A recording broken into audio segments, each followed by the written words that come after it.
अस्सलाम वालेकुम محترم ناظرین زه رضیه مسعود ویسه ګومل یونیورسيټي اډیټوریم هال شي لوړه نن دلته د سلیمان خیل سټوډنټ سوسایټي طرفه سیمینار ارینج شو. السلام علیکم. ما نوم نور محمد سلیمان خیل ده. زه سابقه صدر سلیمان خیل سټوډنټ سوسایټي. نن موږ الحمدلله سلیمان خیل 5th ایجوکیشنل سیمینار ده.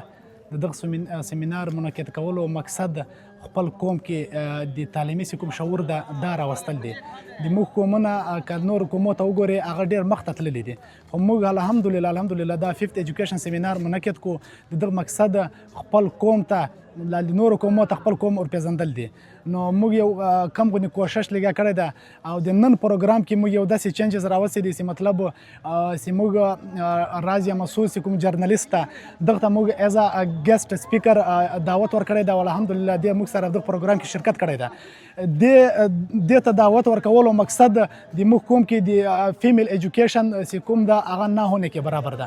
نو موږ یایو چې مطلب یو داسې فیمیل داسې ایجوکیټډ چې مطلب هغه همیشه تعلیم پروموټ کړی ده، بیا خاص کر فیمیل ایجوکیشن یې پروموټ کړی ده او بیا له هغې فیمیل تعلق له موږ د مورنۍ خاورې وزیرستان سره یي او بیا راشي د موږ مصریانو سره مخامخ خبرې وکړي، د فیمیل ایجوکیشن په حوالې سره خبرې وکړي. نو انشاءالله د موږ مصریان چې راغلي دي، ملکان دي، لرې جا راغلي دي، دا به له دې خبرو چې به ډېره زیاته زده کړه وکړي. نو د تاسې ټولو یو جان مننه چې مطلب تاسې راغلي یاستئ. مننه، خوشحاله.